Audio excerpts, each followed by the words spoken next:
smallish room because I can project my voice. I won't have to use a microphone and have to worry about sound setup. So, I'm just going to kind of give you an overview. We're going to go over why writing for a game in general is different than writing a book, because it is very different. We're going to go over writing for a tabletop RPG with your miniatures and your dice, writing for a video game RPG with our yes, no, and with menus, and we're going to go over good examples of writing in both and bad examples of writing in both. And I'm going to try and make that fit into 30 minutes. Then we're going to do anecdotes, Q&A, kind of a little workshop thing where I pick people from the audience and we're going to write something that starts a story. We're going to see how that works out because I don't know how it'll work out. So. He's got his computer. Oh. Tell you what, if you come up here and set it up, I'll get to using it once it's set up. Okay. Yeah. So I just wanted to kind of go ahead. So, show of hands, who knows why writing for an RPG would be different than a book? You have to be very flexible. Okay. I'm not picking on you because you know way too well, and I know you, so that'd be unfair. I talked to you outside, so that'd be unfair. I will go with you. Interactive. Okay, that's a way to sum it up. At no point during Catcher in the Rye did the book shut itself, go, what are the themes discussed so far? And then when you got it wrong, reached up and slapped you and said, no, read it again. A video game does that. You can have a total party kill in an RPG, and the players will be told, you need to do this again. So you cannot write planning on the fact that the players will get to the end, essentially. Except in the video game sense, because you have lives, you have extra tries, you have save files, it is kind of inevitable that they will reach the end of a video game RPG. Not so with tabletops. I've seen campaigns end dead in their tracks because of a total party kill and people just leave. That's generally because the DM's a dick. Not gonna lie. So, since we have the difference we're talking about here, the biggest pitfall I have ever seen somebody make, especially with writing for tabletops, is I have this really cool idea for a story, and they'll describe it to me, and I'm like, you should be writing a novel, and they say, well, I want to write an RPG, and I just go, stop, back up, reel it in, go write a novel. Because if you're going to, when you start to have the idea that is a novel, you start to get into characters and their personalities and everything. You can't put that on a character sheet and hand it to somebody. You can't, because they're not going to do it right and you're going to get angry. That's all there is to it. Now, in the video game sense, you can kind of do that, but then you end up with people like Titus that everybody hates, because Titus is a brain jackass. He just is. This is my story. No, it's not. Shut up. This is about Una and her sacrifice. I don't even know why you're here. So when you want to write a novel, for God's sakes, write a novel, and write a better everyman character than Titus, please. If you're going to have a character that is intentionally there to show the world through somebody's eyes who has no idea what's going on, because we're kind of presented, I can't remember the name, it starts with a Z. Well, we're presented this future place with Xanarkand. Yes, we're presented Xanarkand, which is already futuristic. Then we're ripped out of it and put in a different Xanarkand. First off, you didn't explain the first one. What was that? I want to know more about that. You presented me all this cool stuff. I don't even know what the street lamp does. And then there's a street lamp at the start that it looks like one of the balls, but it's a street lamp, and nobody ever explains that it's a street lamp when it could be anything. Wasn't it? It's weird. Wasn't it like showing advertisement or something? Or is that something? Yeah, it had like an advertisement spinning around it, and nobody explained what it was. You're just, when you write, don't present things like the audience knows what they are. because that's like starting in the middle of a novel. You don't do that. That's like picking up A Feast for Crows when you should be reading A Game for Thrones. You don't do that, because you're going to hear about Daenerys Stormborn, Khaleesi of the Great Grass Sea, Queen of Meereen, King of the Andals, the First Men, and the Rhoynar, and you're going to go, who the hell is this person and why do I care? Which brings up another topic, the 5 big questions. If you have ever written a story, you have to answer these 5 questions: who, what, when, where, and why. And I see this mistake a lot in people who are transitioning from fan fiction to regular writing. You end up, fan fiction has a lot of context to it. Nobody who has never read Fushigi Yugi in their life reads Fushigi Yugi fan fiction. So, by the same token, nobody who's seen Dragon Ball Z, or somebody who has never seen Dragon Ball Z never reads Dragon Ball Z fan fiction. So there's already a contextual basis for whatever the hell you have to say in your fan fiction. You don't have to really answer who, what, when, where, and why to the same degree that you would if you were introducing something new. And when you're talking about writing for an RPG, especially games, you are in a visual medium. This is like movies. Show, do not tell. When you're writing a book, you should show and not tell too. You don't need to tell me that this character is... A good example is actually the new Alice in Wonderland, where her personality is this one-note, boring, I go against the grain personality. And we're told that constantly in conversation, where she just like has this conversation with her mother, if it was proper to wear a codfish on your head, would you do it? Versus actually like showing her intentionally, like she doesn't stand up at the table when somebody gets up. She kind of looks at people funny when they stand up for her. Just like, there could be little actions there that show us she goes against the grain rather than being told it constantly. So your characters need to act themselves, not tell themselves, because the latter makes absolutely no sense. That's a big deal, and I see it a lot in amateur writers.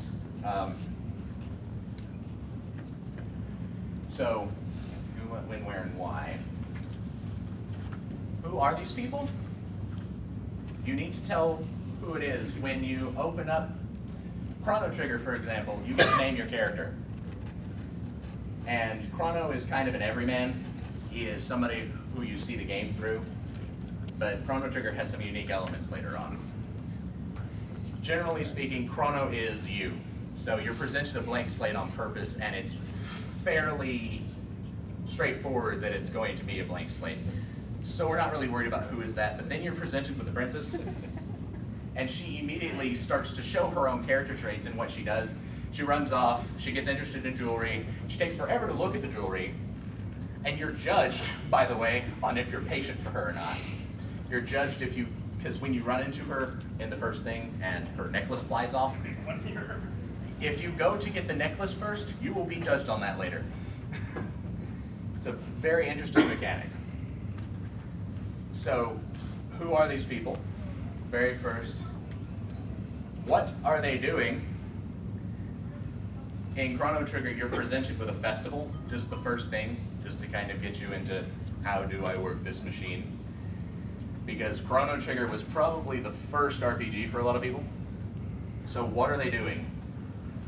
We're at a festival, we're having fun. Okay, that's fairly straightforward. You can present fairly straightforward things very easily, very quickly, especially the visual elements. Why? When? When is kind of hard to answer, especially like Chrono Trigger, for example, because we have this kind of like medieval high fantasy thing that also has this really steampunkish technology going on. But that's a lot easier to do in a visual medium than in a textual medium because you can show it. You can show it through your environment and all of that happy magic. If I see a castle, I know I'm probably in a fantasy setting. It's one-to-one. What, when, where? Where is kind of the same thing as when. It gets a little bit more important later in a story when you've actually established a world, because when you first walk into whatever story you're in, you're not going to know where you are. You're expected to have that question answered eventually, of course, but you can leave where unanswered until basically somebody looks at a map. And it's kind of more important for RPG games because you end up writing in some sort of pre-based world, especially for tabletops. Like if you're writing in Greyhawk and you want people to write backstories for their characters, you answer what town you're in. Because if you're in the middle of this forest that is known to be surrounded by drow, one of your elf players is going, I ain't starting there. No, I am 500 miles away. Because elves and drow don't get along. It's just as simple as that. Now, why is the most important thing? Because it answers more questions than it sounds like. Why are they doing this and why the hell do I care are the two big ones. Why are they doing this is fairly easy because people adventure for gold, people adventure because they need to eat, basically. Or people do things because they want to see the sun come up in the morning. I have a character who will do absolutely reprehensible things in the name of the sun coming up tomorrow. She is chaotic good. She doesn't look chaotic good because she will readily slit your throat, and your throat if it meant the sun came up tomorrow. That's all there is to it. That's all she is. She's kind of a simple character in that regard, but she was made for a D20 modern game many, many years ago. She's kind of evolved since then, but that was what she started as. So, and why the hell do I care is a big one, because who here has read any of A Song of Ice and Fire? Like, oh, okay, that's a little more than I thought. Okay, so in A Feast for Crows, you follow, okay, who here has watched Game of Thrones? Okay, that's more hands. Brienne of Tarth is a female knight. Not really a knight, but she may as well be, because she's a better knight than most of the knights in the realm. So, there's a big part of A Feast for Crows that follows Brienne as she moves north through the Seven Kingdoms. And the whole time, as a reader, you end up asking yourself, why the hell do I care about any of this? And the simple answer is, generally you don't, because nothing is happening. If you find yourself writing about a character, or a group of characters, doesn't matter, and you end up writing about them riding on a trail for 6.5 hours where nothing happens, encapsulate that into a sentence. They rode along for 6 hours, not much happened. 6 words encapsulates it, there you go. George R.R. Martin spent 5 chapters, 5 chapters, 80,000 words, talking about how Brienne went north. Yeah, but he's R.R. Martin. George R.R. Martin, he wrote A Song of Ice and Fire, which is what the HBO series Game of Thrones is based off of. Yes. Which, I'm okay with the show changes on that because Ray does something interesting in the show. We don't focus on her riding a horse north for 5 chapters. So, this talk is ending up to be a little bit shorter than I thought because not many people are like raising their hands to ask questions. But that's fine, because I told you there was a Q&A part afterwards. I'm going to kind of go over what is an example of good writing and bad writing in both tabletops and video game RPGs. So I'm just going to do bad writing first because everybody likes to hear about bad writing. Even though good writing is super, super powerful, everybody likes to hear about bad writing. So, bad writing in an RPG. Here's an anecdote that I performed. Who here has put, what's up? Do you know the passcode? I don't. To get into the internet? I don't need internet, I just need to hook it up to the projector. Okay, well there you go. We're trying to get internet for you. This- But I yeah. don't have PowerPoint, so does that matter? Okay. Yeah, they Yeah. don't want to be. Don't worry about it. By now, it's almost over anyway. Okay. So, a bad example of writing for an RPG. Who here has played Mother 3? Oh. Wow, way more people than I thought. Okay, I tried to turn Mother 3 into a D&D campaign. Please tell me how well that went, those of you who played it. Yeah, see that thumbs down? See that thumbs down? Yeah. Okay, this is the same thing. Do not turn a novel into an RPG because there are main characters. Main characters are way more important in the party, and nobody likes that. Nobody likes that. I could have fixed that, but because there were 6 players. Sorry, you have a question. I was wondering, you're saying you're talking about main characters, but what about an RPG where generally you kind of make your own character? See, that's where it differs because in video game RPGs, single player especially, you're allowed to make the character that the player makes the center of attention, and everybody likes being the center of attention. No matter what you do, if it's for many players or one player, they need to be at the center of everything in this universe in some shape, way, or form. So like Dragon Age Origins, the Warden is at the center of events 24/7. What is happening around them is the most important thing at that time, even if half the world is unaware that this is happening. So there you go. That's actually a really big part of writing for RPGs in general, is that your player must be the center of attention, or the group of players. What up? Do you think that's the difference between Dragon Age 2 and 1? Is that in 2 you're kind of there for events that are happening, where in 1 you're kind of shaping events as they happen? I mean, in addition to like other things that were bad about Dragon Age 2, but the biggest difference between the two. She brings up an actually really good point, so thank you very much. In Dragon Age 2, the biggest problem is you are playing Hawk. You're not playing your character. It's as simple as that. You have, I want to smash you in the head Hawk, you have Sarcasm at 11 Hawk, and you have Special Snowflake and Butterflies Hawk, and that's it. That's your 3 options, and that's all you get.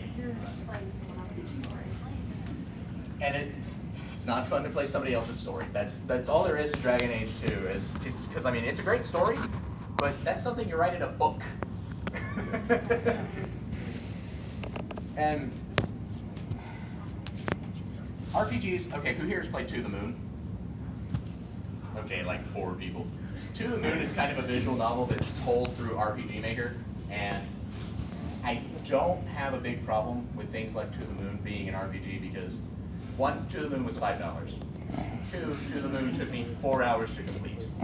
To the Moon was not a 40-hour investment in which I watched somebody who was not me save the world. If you're going to tell a very short story that's very interesting and very introspective, and it's going to, cost somebody $5 and 4 hours to play, that's a perfect medium. Go right ahead. Things like Cthulhu Saves the World, which was a comedy RPG. That's totally, you're totally watching the story unfold in front of you. It's like a 5-hour investment. That's awesome. But if you're going to write an RPG that, is this huge time investment, and you expect the audience to sit there for 40 plus hours and be invested and be interested, you're going to have to make them the star. Because people are narcissists. They just are. That's all there is to it. So, where was I? Oh yeah, bad writing. Sorry, go ahead. So you're talking about how people like a character to what they make it, so it's a blank slate where you can project yourself. But a lot of JRPGs are also successful, but a big difference is that you don't get to project yourself. JRPGs. Sorry. Sorry. Finish asking that question. But so in that case, that's where it isn't your character, it's their character and it's their story, and yet they're still successful. So how would you explain the discrepancy? Okay, here's the thing about writing, and I encourage you to not take your writing cues from anime at all. If you're going to take your writing cues from anime, take it from like Madoka, where it's subverting tropes, just taking tropes and putting them on their head and spinning them around for 18 episodes. Well, yeah, I know Monica's like 13 episodes? 12 episodes. So Monica takes the trope of magical girls, puts it on its head, and just spins it for you for 12 episodes, and that's awesome. I'm glad they wrote that. However, most of Japanese literature and media in general comes from kabuki theater, which were these 2 to 5 minute plays. And the thing about a 2 to 5 minute play is you don't have time to explain a character. You simply don't. So when somebody hops on stage, you have to be able to call it what it is the second you see it. the very moment you see it. So all wind demons look the same, all princesses look the same, all ninjas look the same. By the way, ninjas, as far as like the black jumpsuit thing, that's what the stagehands would wear, because you're supposed to ignore them as they're moving props around and all that stuff. So when one of the stagehands jumps out with a sword and cuts somebody in half, it surprises you. They're a ninja, you get it. So anime is trope-tastic like that. When somebody appears on stage in an anime, the metaphysical stage that is the screen, you can probably call a personality type within the first 15 minutes that they're around. Because that's how character design works in Japanese media. It's just a cultural thing. You also see things like Naruto and Dragon Ball Z that are retellings of famous legends. Like Naruto is a retelling of all the famous ninja legends, beat for beat. Dragon Ball in its original conception was a retelling of Sayuki called The Journey to the West, beat for beat. I'm not even kidding. Goku, the Monkey King, joins up with a Buddhist priest, Bulma, to go on an adventure to find the 7 Buddhist artifacts in Dragon Ball. And along the way, they meet a water sprite, Yamcha, and a pig demon, Oolong. You see where I'm going with this? This is Japanese media in general, is that they retell legends again and again and again and again and again. So, don't take your writing cues from Japanese media. JRPGs do well because they're not usual, basically. That's essentially how it works. Because if you compare a Western RPG to a Japanese RPG, you are playing somebody else's story for 50, 60 hours. And that works well in Japan. They love that. I don't know why they love that, but they love that. I don't know why media works like that in Japan. What do you think about the hero cycle? It's a 17-step process that's supposed to be found in almost every media form and every storytelling form. Yeah, you're basically going to write the hero cycle because there's only 7 stories that have ever been told. No matter what you write, you're going to be one of the 7 stories. And that's just how things work. So, which parts of it do you think are the most important portions of the hero cycle? Like the call to action or the apotheosis? Call to action is super important because you're not going to want to go on an adventure if it's not important. Do you think that it's possible to leave out the refusal of the call and smaller steps like that, like meeting of the deity and stuff?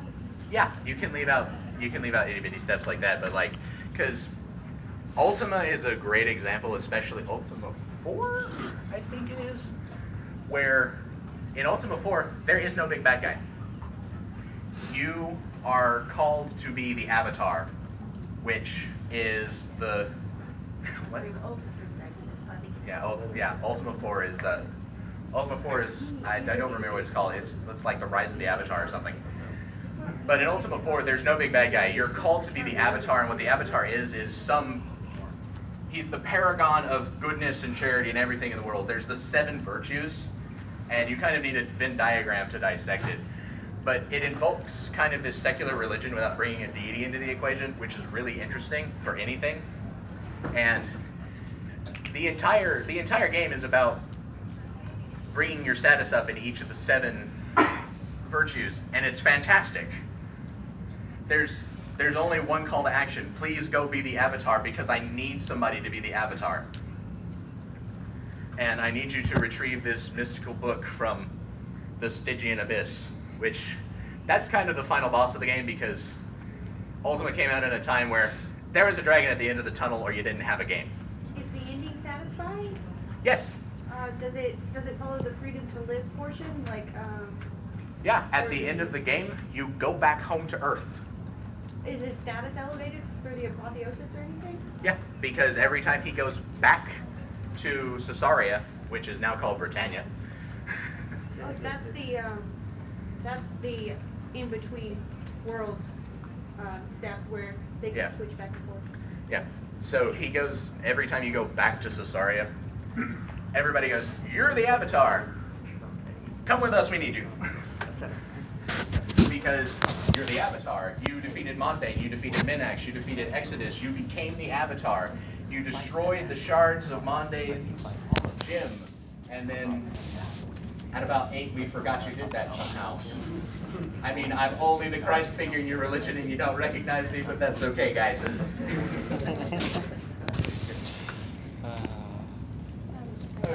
Where was I? We have gone so far out. That's bad right. Bad writing. Okay. So, yeah, I pretty much explained why Mother 3 as an RPG didn't work. I could have solved that because there are 6 needles that the player pulls in Mother 7. They're very important. They're the MacGuffins. If you don't know what a MacGuffin is any object, mundane or magical, that drives the plot forward. The ring in Lord of the Rings is a primary example of a MacGuffin.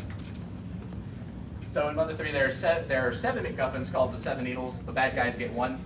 There were 6 players. I could have had the 6 players pull the 6 needles and get special abilities. Instead, I chose the DM NPC to do it.